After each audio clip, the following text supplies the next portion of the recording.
الحمد للہ وحدہ والصلاة والسلام علی من لا نبی بعدہ اما بعد اعوذ باللہ من الشیطان الرجیم بسم اللہ الرحمن الرحیم الذین یؤمنون بالغیب ویقیمون الصلاة ومما رزقناہم ينفقون صدق اللہ العظیم۔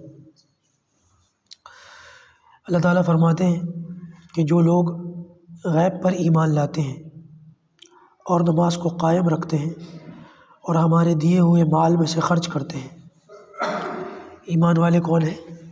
اس سے پہلی جو آیت ہے ذالک الکتاب لا ریب فیہ ھدی للمتقین، متقیوں کا یہاں پر چل رہا ہے۔ تو متقی کون ہے وہ بتایا جا رہا ہے، جو لوگ ایمان لائے۔ کب کس پر ایمان لائے؟ غیب پر ایمان لائے۔ دیکھیں دو لفظوں کے اندر ایمان کی تعریف ہو گئی۔ پہلے یہ سمجھے کہ ایمان کسے کہتے ہیں۔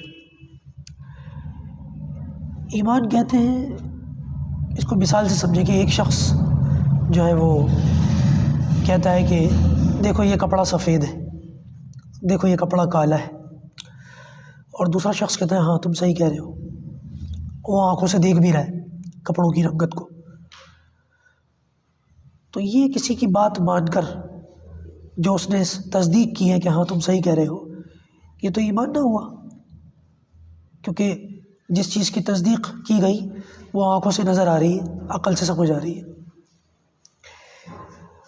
اس میں اگر کوئی یہ نہ کہتا دیکھو کپڑا سفید ہے یا کالا، بندہ خود ہی دیکھ لیتا تو بھی سمجھ جاتا۔ ایمان کہتے ہیں ایسی چیز کو مان لینا جو نہ عقل سے سمجھ میں آتی اور نہ ہوا سے خمسے سے سمجھ میں آتی ہو۔ اور غیب کہتے ہیں اسی چیز کو، جیسے کہ میں نے کہا غیب کا علم ان باتوں کا علم جو عقل سے سمجھ میں نہ آتا ہو اور ہوا سے خمسے سے بھی سمجھ میں نہ آتا ہو۔ ایمان کہتے ہیں کسی کی بات کو اس کو سچا سمجھ کر اس پر اعتماد کر کے اس کو مان لینا۔ تو یؤمنون بالغیب، چھپی ہوئی باتوں پر ایمان لانے والے۔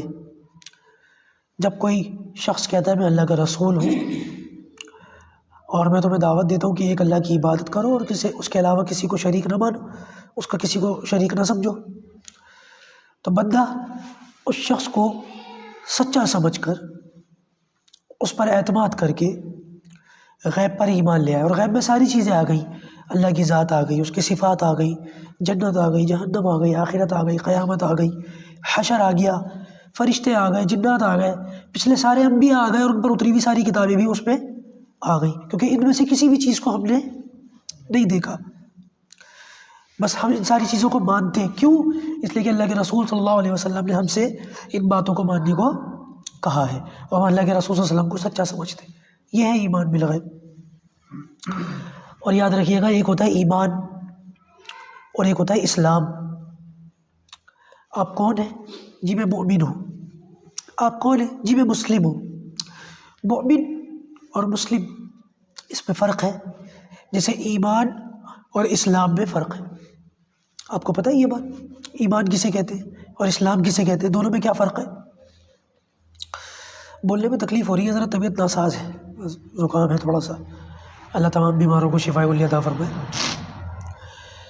تو ایمان کا تعلق دل سے ہے۔ ایمان کہتے ہیں کسی چیز کو مان لینا، کسی بات کو مان لینا، اس کو ایمان کہتے ہیں، اور اس کا تعلق کس چیز سے؟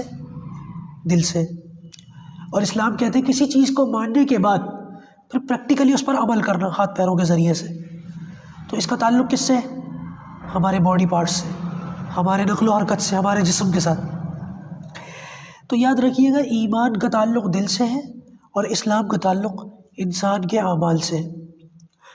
اور کسی بھی شخص کا ایمان بغیر اسلام کے اور کسی بھی شخص کا اسلام بغیر ایمان کے قبول نہیں ہے۔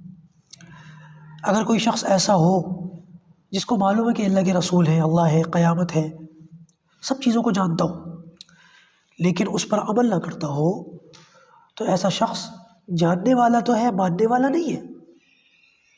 وہ کون ہے؟ وہ جاننے والا ہے، ماننے والا نہیں ہے، اور ایسا شخص قابل قبول نہیں ہے۔ قرآن میں اللہ تعالیٰ نے فرمایا الذین آتیناہم الکتاب یعرفونہ کما یعرفون ابناءہم، یہ لوگ جن کو ہم نے کتاب دی، کون؟ یہودی، عیسائی، اہل کتاب، ان کے بارے میں آ رہا ہے۔ اللہ کے رسول یعرفونہ، یہ آپ کو ایسے جانتے ہیں کما یعرفون ابناءہم، جیسے یہ اپنے بچوں کو اپنے بیٹوں کو پہچانتے ہیں، جانتے تھے لیکن اس کے باوجود مانتے نہیں تھے. وجحدوا بها واستيقنتها انفسهم ظلما وعلوا. تو یہ کیا ہوا؟ ماننا ہوا، اور یعنی کہ دل سے جاننا ہوا لیکن عمل سے انکار، یہ بھی قابل قبول نہیں ہے. اور ایک طبقہ وہ تھا اللہ کے رسول کے زمانے میں جو عمل تو کرتا تھا لیکن دل سے نہیں مانتا تھا، جن کو منافق کہا جاتا ہے. ان المنافقین فی الدرک الاسفل من النار. یقیناً یہی وہ لوگ ہیں جو جہنم کے سب سے نیچے حصے میں رہیں گے. تو دیکھ لو دونوں مثالیں آ گئی، جان کر عمل نہ کرنا یہ بھی غلط، اور نہ مان کر خالی عمل کرنا یہ بھی غلط. اللہ تعالیٰ کے یہاں قبول کیا ہوگا؟ دل سے ماننا بھی اور پھر اس پر عمل کرنا بھی، یہ ہے ایمان بالغیب.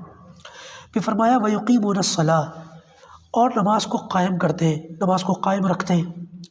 دیکھیں نماز کو قائم رکھنا صرف نماز کو پڑھنا نہیں ہے، بلکہ نماز کی تمام قسمیں اس کے اندر آ گئی. فرض نمازیں آ گئی، کوئی خاص نماز نہیں کہا جا رہا، فرض نمازیں 5 آ گئی، پھر سنت نمازیں آ گئیں، پھر نفل نمازیں آ گئیں، اور پھر اس کے بعد نماز کے جو آداب ہوتے ہیں نماز کے پڑھنے کے لیے، وضو کرنا، اچھے سے وضو کرنا، اور خوش و خضوع کے ساتھ نماز پڑھنا، ٹھہر ٹھہر کر رکوع سجدہ ادا کرنا، یہ ساری چیزیں اس کے اندر آ گئیں. اور یہ ساری چیزیں جب تک موت نہیں آتی نماز کو اسی پابندی کے ساتھ اور اسی خوش و خضوع کے ساتھ پڑھتے رہنا، اس کو کہتے ہیں نماز کو قائم کرنا. جس کو ہمارے بزرگوں نے 2 لفظوں میں یوں کہا کہ رب چاہی نماز پڑھنا، من چاہی نماز نہ پڑھنا.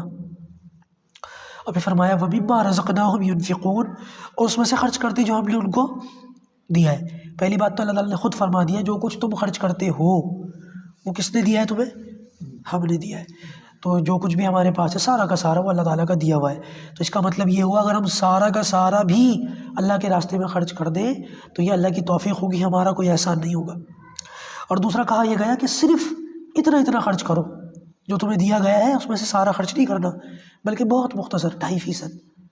اور یہاں مما رزقناہم سے فرض زکوٰۃ بھی آ گئی، اور اس کے علاوہ نفلی صدقات وغیرہ جو بندہ ویسے بھی اپنی روزمرہ کی روٹین میں خرچ کرتا ہے، 10-5 روپے نکالتا رہتا ہے، یہ ساری چیزیں اس کے اندر آ گئی. تو بتایا ایمان کے بعد 2 عمل کا ذکر ہوا ہے، نماز کا اور خرچ کرنے کا. تو اعمال تو اور بھی صرف ان دونوں کا ذکر کیوں ہوا؟ تو علماء نے یوں فرمایا کہ انسان جتنی بھی عبادتیں کرتا ہے وہ ساری عبادتیں یا تو اس کے بدن سے تعلق رکھتی ہیں یا اس کے مال سے تعلق رکھتی ہے. دیکھ لیں آپ جتنی بھی عبادتیں، حج ہو، نماز ہو، زکوٰۃ ہو، روزہ ہو، یا تو ان عبادتوں کا تعلق اس کے جسم سے ہوگا یا ان عبادتوں کا تعلق اس کے مال سے ہوگا. اور جسم کی جتنی عبادتیں ہیں اس میں سب سے افضل کون سی ہے؟ نماز. اور اللہ کے راستے میں خرچ کرنے کی جتنی عبادت ہے اس میں سب سے افضل کون سی ہے؟ زکوٰۃ. تو ان دونوں بڑی عبادتوں کی طرف ان دونوں بڑی عبادتوں کا نام لے کر ان چھوٹی عبادتوں کی طرف خود بخود اشارہ کر دیا کہ باقی ساری عبادت اس کے اندر خود بخود آ گئی. تو یہاں پر متقیوں کی 3 صفات اللہ نے ذکر کی: کامل ایمان والے، نماز کو قائم رکھنے والے، اور اپنے جو دیا مال ہم نے اس میں سے خرچ کرنے والے. انشاءاللہ اس کے آگے کی بات کل آئے گی. اللہ عمل کی توفیق عطا فرمائے.